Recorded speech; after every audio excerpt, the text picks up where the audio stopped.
Nguema sur le terrain pour une visite sur le site devant abriter l'université polyvalente et polytechnique d'Akanda. Le président de la transition est allé se rendre compte de l'état d'avancement des travaux, vous le verrez.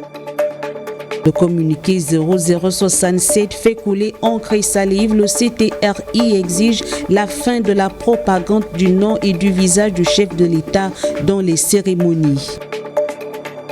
Puis, le nouveau procureur du tribunal de première instance de Libreville et ses adjoints désormais installés. Le contenu de cet événement dans ce journal.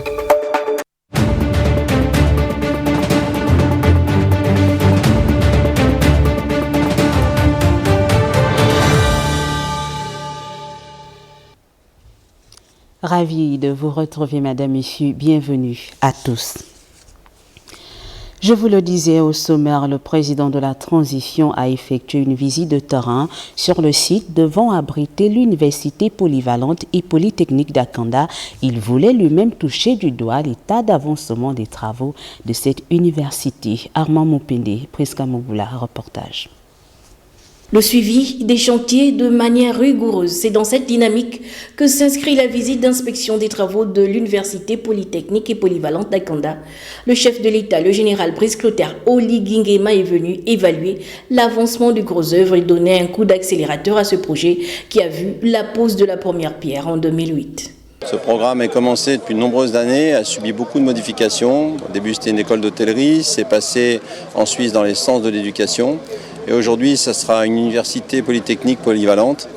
Et le président est venu pour qu'on termine ça rapidement pour la rentrée prochaine. Sur une superficie de 10 hectares, le futur établissement supérieur accueillera dans sa première phase 2000 étudiants avant de totaliser au cours de sa seconde phase 12 000 apprenants qui se formeront dans les domaines du tourisme, de l'hôtellerie, du management de la biodiversité, des changements climatiques et bien d'autres. C'est 54 000 m² de bâtiments construits, 10 hectares, le projet est sur 10 hectares, c'est 54 classes dans la phase 1, 2000 élèves dans la phase 1, 12 000 élèves en tout avec la phase 2, un restaurant, un hôtel avec 16 suites pour justement que les élèves puissent mettre en pratique ce qu'ils vont apprendre au niveau de l'école de l'hôtellerie. Qu'est-ce que vous avez ? Vous avez les logements professeurs, les logements du recteur et bien sûr les logements étudiants, en tout 15 bâtiments. Répondant aux standards internationaux, l'université polytechnique et polyvalente d'Akanda ouvrira ses portes au cours de la prochaine rentrée académique, un établissement supérieur à vocation internationale mis à la disposition de la jeunesse gabonaise. Celui-ci est avant tout un outil innovant qui place cette dernière au centre du développement de notre pays via une formation adaptée aux défis actuels. Le ministre de l'Enseignement supérieur était aux côtés du président Brice Clotaire Oligui Nguema dans le cadre de la visite du complexe universitaire du Cap Esterias. Le membre du gouvernement s'est félicité de l'avancement des travaux de ce chantier. Doris Koskoulo, Alexandre Kogué pour le point. Le complexe universitaire polyvalent du Cap Esterias prend forme. Situé au nord de Libreville, entre l'arboretum Raponda Walker et l'école des eaux et forêts. Celui-ci augure des lendemains prometteurs en termes de standing académique. C'est 54 000 m² de bâtiments répartis sur 15 bâtiments, tous sur pieux, puisqu'ici on était dans un ancien marécage, c'est-à-dire que l'État a réaménagé cette zone pour en faire une université. 54 salles de classe dans une première phase, 2000 élèves, plus de 12 000 avec la phase 2 qui est en construction sur l'arrière du bâtiment administratif.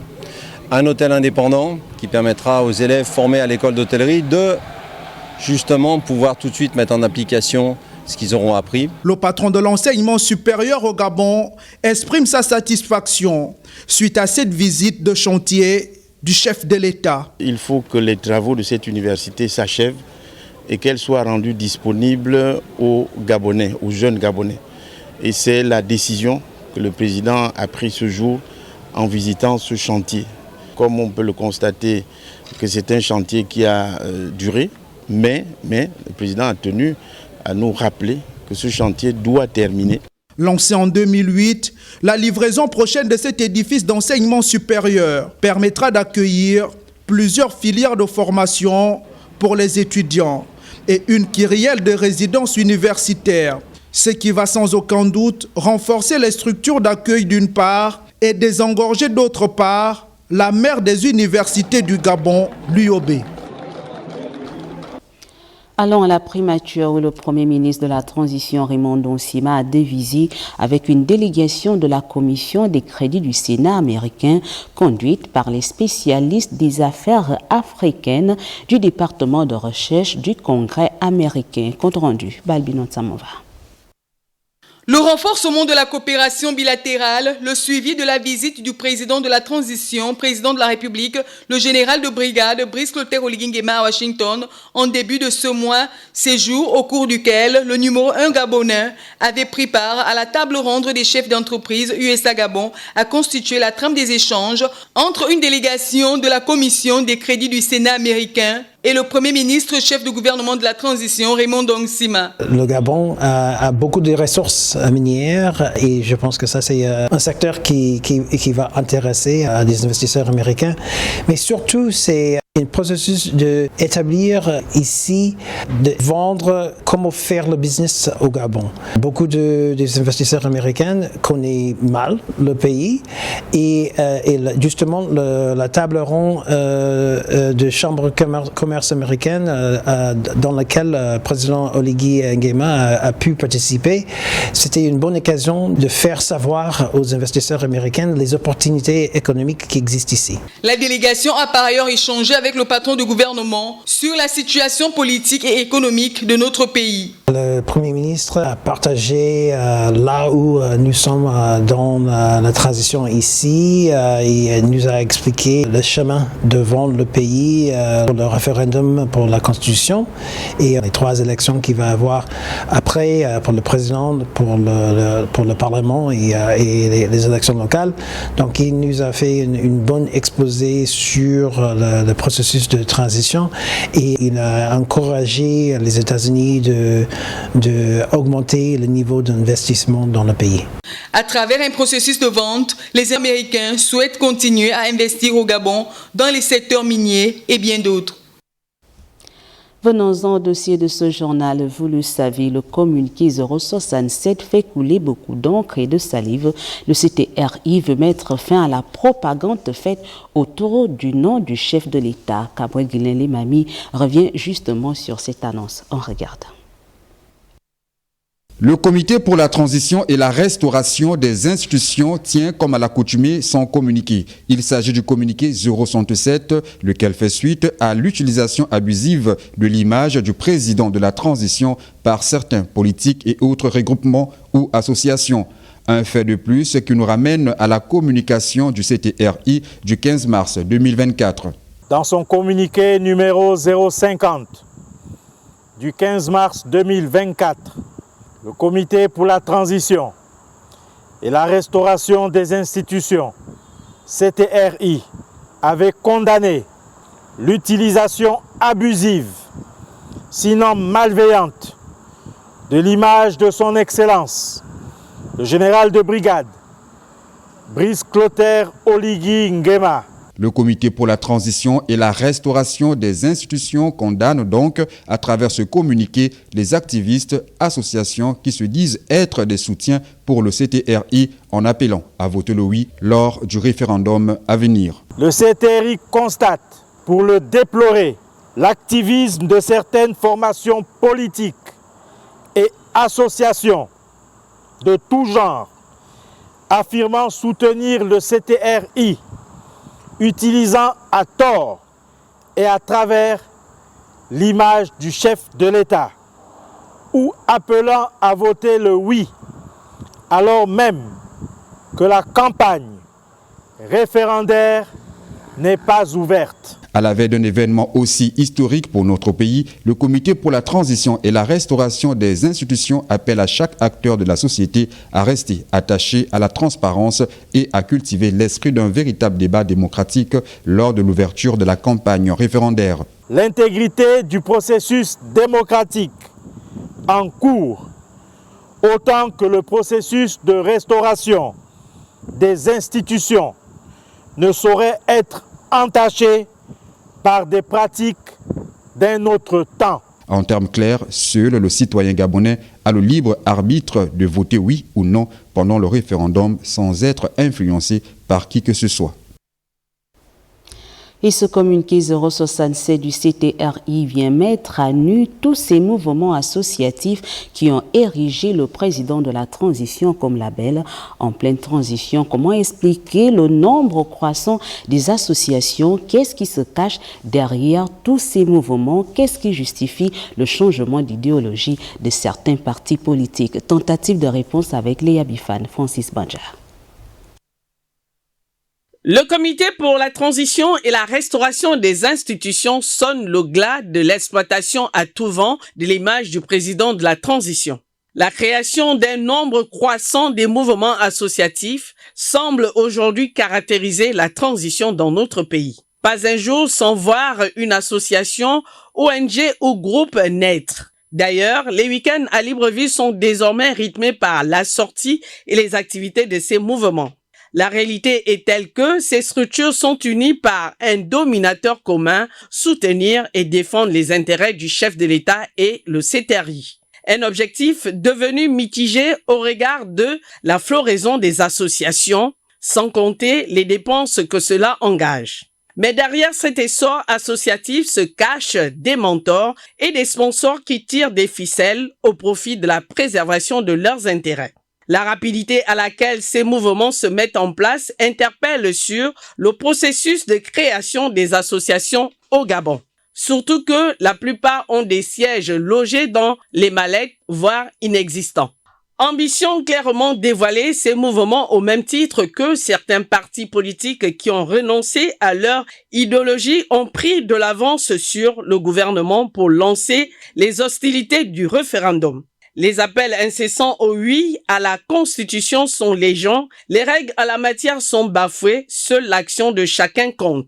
Alors, le tout n'est pas de clamer Oligui mon combat, mais plutôt de laisser le chef de l'État mener à bon port la transition sans kunabélisme. Le dit communiqué recadre les comportements jugés excessifs de certains acteurs politiques ainsi que des partis politiques et associations. Voici le billet de la rédaction à travers la voix et la plume d'Eric Nzengi Badinga Mondjok sur les images de Rodolphe Eyelenvé. À Gabao, les Gabonais étaient frustrés par la situation décriée par le CTRI. Le peuple gabonais a ressenti une profonde indignation face à la réémergence de ceux-là qui n'ont pas réalisé l'émergence, mais qui ont amené Gabao à vol d'eau. Ceux-là qui ont refusé de faire profil bas et qui sont descendus plus bas que terre, tout honte bu.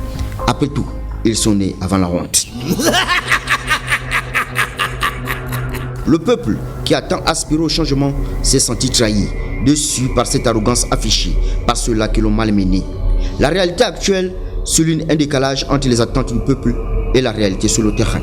Les associations pullulent comme des libellules, mais là où le bas blesse, c'est la réactivation de la machine, le machin de la chose abominable et innommable. L'indignation du peuple gabonais face à l'agitation de l'ancien regroupement peut être comprise dans le contexte d'une transition politique délicate.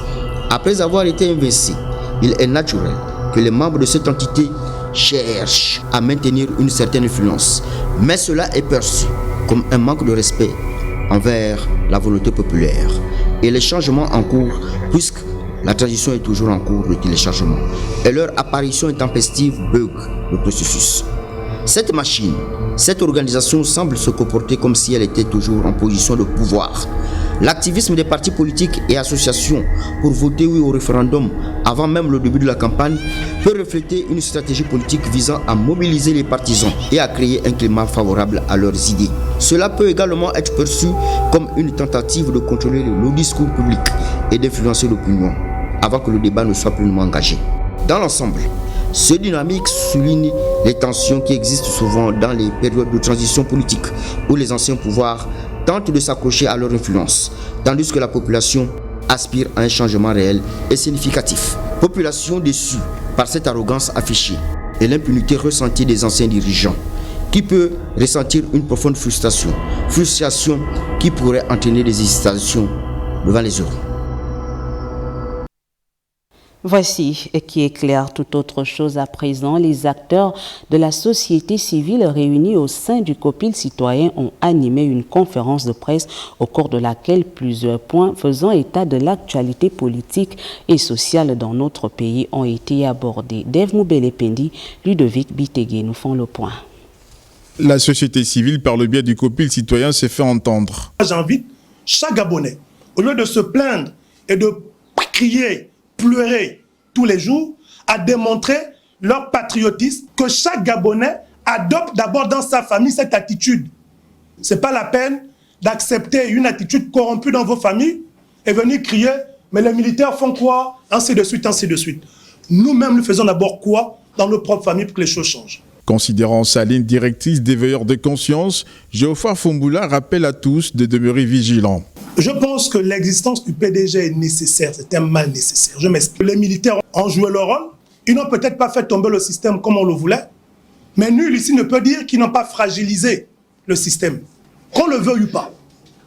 Mais nous, en tant que citoyens, on va aussi passer toute la vie, parce qu'avant que les militaires n'agissent, on était remplis dans les églises. On attendait que Dieu descende pour venir agir. Parce qu'on estime en tant que Gabonais que nous ne sommes jamais responsables du devenir de notre pays. C'est toujours quelqu'un d'autre. Comme vous allez voir sur les réseaux, il y a une situation dans le pays, une injustice, qui peut être portée par un citoyen. Mais au lieu de porter cette injustice, vous allez recevoir en commentaire, mais Geoffroy Fumboula fait quoi? Donc Geoffroy Fumboula, il est au Parlement, il réfléchit aux lois, il doit être encore sur le terrain, en train de mener les actions qu'il mène en tant que citoyen sans avoir d'autres mandats. Mais c'est la mentalité. Les joutes électorales à venir seront pour la société civile l'occasion de mesurer l'implémentation de la restauration mentale du Gabonais. Au cabinet du ministre des Affaires étrangères, l'ambassadeur d'Espagne et celui des États-Unis au menu des échanges entre Michel Régis Onangandiaï et les diplomates, les questions liées à la coopération diplomatique entre le Gabon et ces pays a mis le point avec Sheila Mebale, Cédric Zindon. Michel Régis Onangandiaï a reçu à son cabinet de travail en première heure l'ambassadeur d'Espagne au Gabon. Au menu des échanges entre les deux personnalités, la coopération militaire entre les deux États. J'étais honoré d'être reçu encore par son Excellence. Je voudrais mentionner surtout deux volets. Tout d'abord, on est en train de préparer la visite de notre ministre de la Défense et d'un bâtiment espagnol pour le mois de novembre qui va conduire des exercices avec d'autres bâtiments internationaux, mais aussi avec les forces gabonaises. Le rôle clé du Gabon dans le cadre de la stratégie commune pour la sécurité maritime au golfe de Guinée est un exemple, je pense, très clair de cette réalité. Le tour est revenu en deuxième heure aux diplomates coréens d'échanger avec le ministre des Affaires étrangères.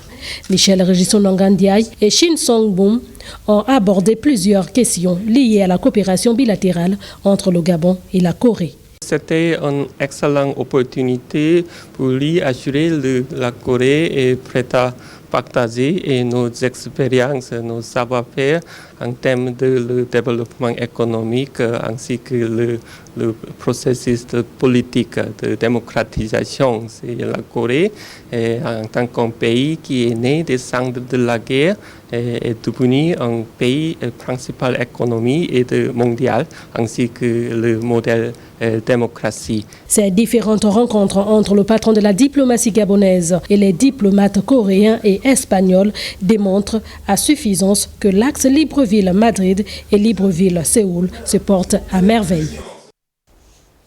Le comité de pilotage des projets e-Gabon 6 et Gabon Digital a tenu sa première session.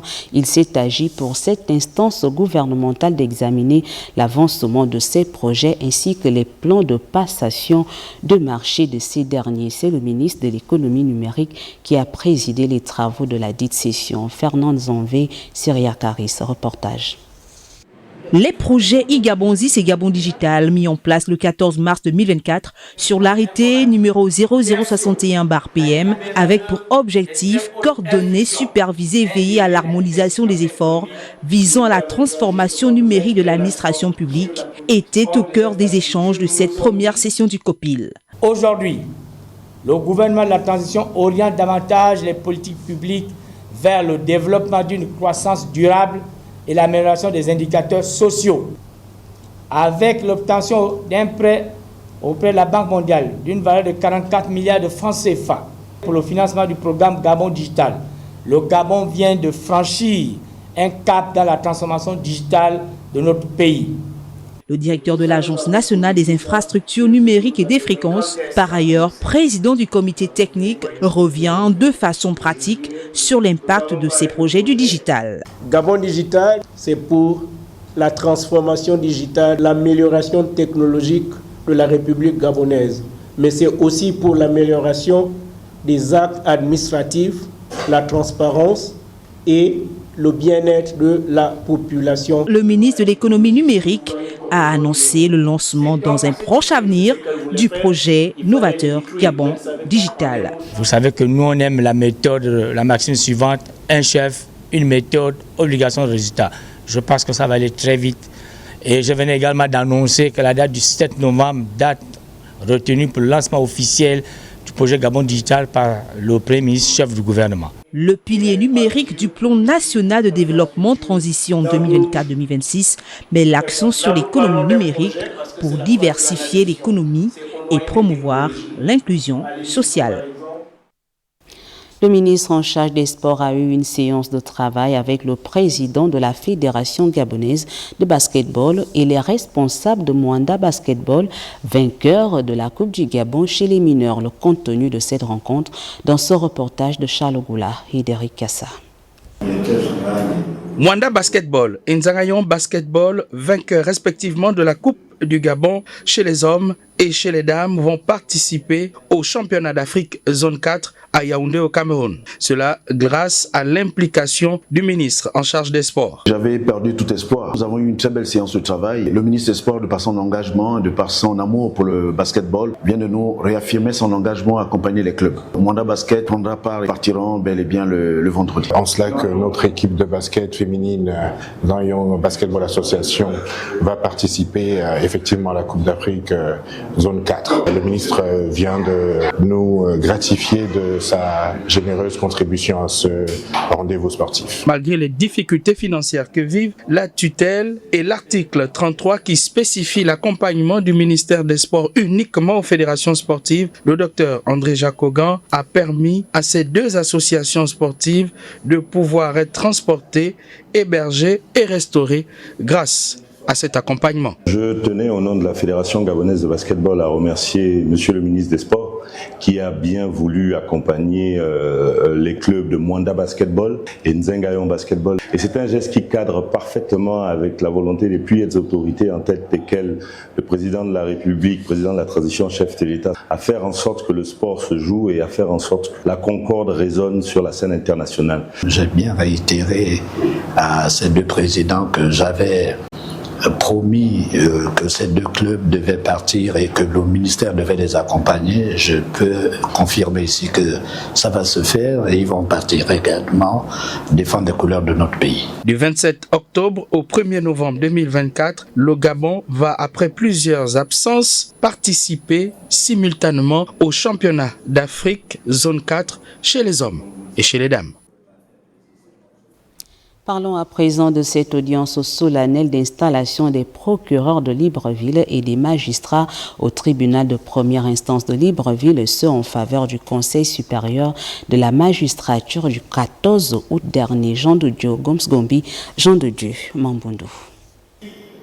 Salle d'apparat du tribunal de première instance de Libreville. Le nouveau procureur de la République est officiellement renvoyé à l'exercice de ses fonctions. Ici, le ministère public fait ses réquisitions. Monsieur le procureur de la République, conformément aux dispositions de l'article 53 de la loi 040/2023 du 26 octobre 2023 portant statut des magistrats qui admet que pour des nécessités de service, un magistrat de grade supérieur exerce les fonctions d'un niveau inférieur. Vous avez, de ce fait, été retiré des hauteurs paisibles de vos cours pour entrer au chaudron. Dans ces réquisitions circonstancielles, le promu souligne qu'il me soit permis de rappeler que nous nous plions aujourd'hui à une exigence légale qui découle de la combinaison des articles 10 de la loi organique numéro 008/2019 du 5 juillet 2019 fixant l'organisation, la composition, la compétence et le fonctionnement des juridictions de l'ordre judiciaire. À l'issue de cette audience solennelle, ce sont 2 vice-présidents, 2 premiers juges d'instruction et 7 procureurs de la République adjoints qui ont pris place au sein de cette juridiction, ceux en présence du secrétaire général du ministère de la Justice et du ministre des Eaux et Forêts. La Direction générale de la statistique, en collaboration avec l'UNICEF, organise du 21 au 26 octobre un atelier de renforcement des capacités des cadres du système statistique national sur l'analyse de la pauvreté. L'objectif étant d'élaborer le premier rapport national sur la pauvreté multidimensionnelle des enfants. Bijou Ingrid Mambo Bibambo, Cédric Zendo pour le point. Mener des réflexions profondes sur les questions de pauvreté multidimensionnelle chez l'enfant gabonais qui se caractérise par l'accès ou non aux services sociaux de base dans les domaines tels que la santé, l'éducation, le logement, la nutrition et autres. C'est autour de cette thématique que les experts plancheront pendant ces jours d'atelier d'analyse sur la privation. Il s'agit des enfants âgés de moins de 15 ans, représentant 34,7% de la population totale. Ces derniers sont particulièrement impactés par la pauvreté qui touche les ménages dans lesquels ils résident par des déséquilibres physiques ou émotionnels et des déperditions scolaires. Tout en vous souhaitant plein succès dans vos travaux, que je souhaite fructueux pour l'ensemble des participants, je déclare au nom de Monsieur le Vice-Premier ministre Alexandre Barrot-Chambrier ouvert l'atelier de renforcement des capacités et de rédaction du rapport national sur la pauvreté multidimensionnelle des enfants. Des travaux qui visent non seulement au renforcement des capacités des cadres du système statistique de la Direction générale de la statistique sur la méthodologie de l'élaboration du premier rapport national sur l'analyse de la pauvreté, aussi de leur permettre de formuler un plaidoyer auprès des autorités pour un dialogue politique et sectoriel en vue de son intégration dans les politiques publiques. Les conclusions sont attendues dans les tout prochains jours. Fin de la tournée du vice-président de la transition, Joseph Owondobert a communié avec les populations du 2e arrondissement de la commune de Libreville. Ensemble, ils ont évoqué les attentes liées au développement socio-économique et politique de cette partie de la capitale. Priska Mugula, Barthelbois. Stratégique par sa situation géographique et au regard des nombreuses institutions qu'il abrite, le 2e arrondissement de la commune de Libreville a constitué la boucle de la tournée citoyenne du vice-président de la transition Joseph Owondobert qui vise la proximité, l'écoute et la prise en compte des préoccupations et attentes des populations qui sollicitent la construction définitive des locaux devant abriter leur municipalité, la construction d'un établissement public secondaire dans la circonscription, sans oublier d'évoquer les questions relatives au projet de la future loi fondamentale. Cet arrondissement, riche de son dynamisme et de ses institutions stratégiques, a toujours joué un rôle crucial dans la vie de notre capitale. Je sais que plusieurs routes ont été réalisées récemment pour améliorer la circulation et fluidifier les déplacements. Nonobstant ces avancées, cet arrondissement souffre toujours de conditions de travail pénibles pour les agents municipaux. L'absence d'un siège pour votre arrondissement est une situation sévère préoccupante et nous devons tout mettre en œuvre en vue d'une solution pérenne. Par ailleurs, au même titre que d'autres arrondissements, vous faites face à des problématiques persistantes. L'accès irrégulier à l'électricité et à l'eau. Ces difficultés affectent votre quotidien et limitent votre épanouissement. Mais il y a une question qui me semble encore plus préoccupante, Le 2e arrondissement manque d'un établissement secondaire public. Cette situation ne nous échappe pas. Les réformes engagées répondent aux véritables besoins de notre société. Ne laissons pas les fantômes du passé contrarier nos ambitions. Soutenir la Constitution, c'est choisir un avenir où les promesses se transforment en réalisations concrètes pour le bien de tous. Le 2e arrondissement doit montrer qu'il est prêt à relever ce défi et à participer pleinement à la refonte de notre République. Avec le vice-président de la transition, les populations du 2e arrondissement de la commune de Libreville ont saisi les enjeux de l'élection référendaire prochaine qui marque une étape décisive dans le processus de retour à l'ordre constitutionnel. Marie-Françoise Dikumba, gouverneure de la province de l'Estuaire, vient d'achever la première série de rencontres avec les populations impactées par le projet de construction de 4 autoroutes dans le Grand Libreville. Nous vous proposons les étapes de la commune d'Ontoum et de la commune de Vendo. C'était en présence des délégués spéciaux des 10 communes. Arnaud Monza, Richard Mobioa. Désengorger le Grand Libreville, principal objectif du projet pharaonique de construction de 4 autoroutes, telles que la 3e sur le linéaire Ntoum-Kokobiche. Raison de cette rencontre avec les populations susceptibles d'être impactées et le gouverneur de l'Estuaire ici, à Ntoum. Également présents à cette messe, les habitants de Nzamaligé ou encore d'Ayem Maritime, concernés par l'autoroute Andem à Kournam. Nous sommes plus ou moins contents parce que avoir les autorités en face, parce qu'on était un peu dans le désarroi. La route Ayem au Vendo traverse une partie de ma parcelle. Et c'est un verger. Des arbres fruitiers ont été détruits.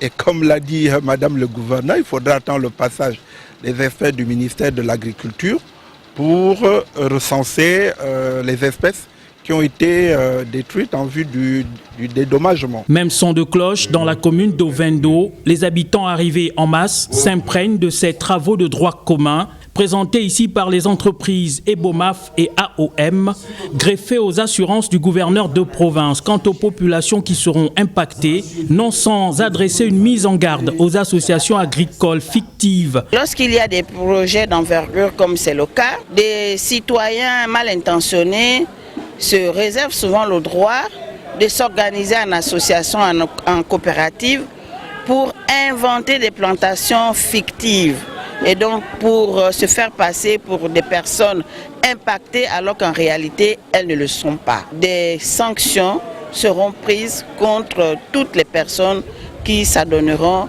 à ce jeu. Sinon, moi j'applaudis la manière dont les choses ont été conduites très favorablement.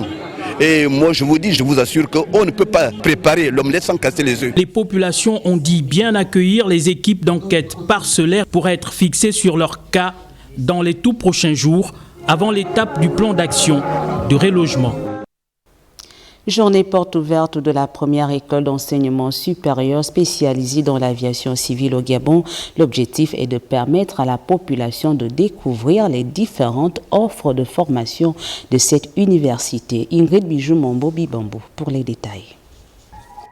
La première école d'enseignement supérieur spécialisée dans les métiers de l'aviation civile au Gabon a présenté à ses nouveaux étudiants les différentes offres de formation qu'elle propose à l'occasion de cette journée portes ouvertes. Là, je sors de là très enrichie parce que de par ma formation, j'étais toujours habituée à ce qu'on aille à l'extérieur pour pouvoir être formé. Mais grâce à Epikaizo Université, j'ai la possibilité d'étudier ici et de pouvoir faire valoir mes compétences, tant sur le plan national que sur le plan international. Epikaizo University entend participer au développement du Gabon par son expertise dans ce domaine en plein essor. Nous sommes la première école de formation des métiers de l'aviation civile au Gabon. C'est notre contribution. Nous avons sollicité auprès des autorités le président en transition ce projet sur sa table, le Premier ministre, pour leur présenter en fait notre envie de participer à la vision de nos autorités dans ce projet, pour nous accompagner, pour qu'à la longue nous soyons une école typiquement autonome parce que ces formations coûtent cher. Une opportunité pour les apprenants par le biais de ces formations pourront intégrer le monde professionnel. Le 24 avril, j'étais en Éthiopie, signé cette convention qui avait pour but d'un transfert de compétences avec Ethiopian. Nous avons lancé depuis hier la journée des portes ouvertes qui a débuté hier. Aujourd'hui, il était question devant la presse c'était de présenter d'abord l'université, notre histoire, nos partenaires, notre vision, mais également aussi ces métiers-là, l'aviation civile qui sont, on va dire, nouveau au Gabon. Créé en 2020 et reconnu d'utilité publique, Epikaizo University ambitionne de marquer son leadership dans la sous-région. Campagne de sensibilisation et de dépistage au cancer féminin au sein de l'ensemble des entreprises exerçant sur la plateforme portuaire. Les activités d'Octobre Rose se sont ouvertes dans cet univers autour d'une causerie sur les risques d'infection et les méthodes de prévention. Henrik Bokoko, Victor Mundunga. Les membres de la communauté portuaire vêtus de rose prennent une part active à la campagne de sensibilisation au cancer féminin. Octobre Rose s'ouvre ici dans un climat de prise de responsabilité de ces femmes engagées à lutter contre le cancer du sein et celui du col de l'utérus. Il me tient à cœur de soutenir cette initiative d'envergure qui chaque année sensibilise et mobilise des millions de personnes à travers le monde. Martin Bogikouma, directeur général de l'OPRAG, par ailleurs premier responsable de la plateforme portuaire, situe la pertinence de cette campagne aux enjeux multiples. Le thème retenu cette année à l'échelle nationale, transition vers un dépistage organisé, est le reflet de la détermination des plus hautes autorités de notre pays, en tête desquelles son Excellence le général de brigade Brice Clotaire Oligui Nguema. L'objectif de notre pays est clair: réduire la mortalité liée au cancer du sein et éradiquer le cancer du col de l'utérus d'ici à 2030. L'exposé fort enrichissant du médecin généraliste a mis en exergue les risques d'infection et les méthodes de prévention. Une campagne qui cristallise un réel engouement. L'intérêt ici est d'abord de déterminer les facteurs de risque, également de dire aux femmes que plus le cancer est détecté tôt, plus vous avez une chance de guérison. Le souhait surtout au niveau de la commune de Vendo, même en dehors de la commune, c'est que de leur apporter cette information, c'est-à-dire que notre infirmerie sera opérationnelle jusqu'au 31 octobre tous les jours. S'en est suivi cette visite au sein du dispensaire de santé aménagé pour le dépistage et les prises en charge. Une période dont le but essentiel est de mettre en évidence les gestes barrières. Pour la fin de ce journal, on parle de cette rencontre à la mairie d'Akanda entre agents municipaux, responsables de Clean Africa et agents précollecteurs au centre des échanges, l'organisation du nouveau système de collecte des déchets et des modalités d'accompagnement de la mairie d'Akanda. Fabiola Mengue, Adeline Kenabaga. L'échange a été long et houleux, mais au terme, précollecteurs, agents de la mairie et responsables de Clean Africa ont pu s'entendre sur le processus de précollecte dans la commune d'Akanda. Nous sommes tout à fait ravis. Cet échange, ça nous a permis d'élaguer un certain nombre de points sur la suppression des points d'apport volontaires selon les plus hautes autorités. Un processus qui devra également être encadré, voire sanctionné en cas de non-respect. L'aménagement qui sera fait de ces points de recours, normalement, sera tel que ceux les précollecteurs y auront accès. Effectivement, il n'est pas exclu que quelqu'un vienne jeter à côté ses ordures. C'est vrai que nous n'avons pas encore de police municipale, mais un tel citoyen, lorsqu'il a appréhendé, mais c'est des sanctions lourdes. Parce qu'on vous dit, gardez vos déchets chez vous, de tel jour à tel jour, on viendra ramasser. Maintenant, dans l'intervalle, si vous estimez que vous ne pouvez pas le faire, il y a des précollecteurs. Une sensibilisation est prévue afin de faire comprendre à chacun le rôle du précollecteur. La précollecte est essentielle dans ces quartiers. Avec le nouveau système de précollecte mis en place par Clean Africa, qui consiste à venir faire du porte-à-porte, c'est-à-dire qu'ils viennent avec leur camion égaré, précollectent des ordures ménagères sur des voies bitumées, les non-correctables sont là. D'où nous intervenons. Nous allons aller vers les ménages, leur proposer nos services qui vont adhérer, auxquels nous allons prendre les ordures ménagères, maintenant les remonter vers les points d'aménagement. Tous les bacs à ordures de la commune disparaîtront pour laisser place à des points de précollecte. Voilà qui referme cette édition d'information. Madame, Messieurs, merci de l'avoir suivi. On se dit à demain lorsqu'il sera 13h.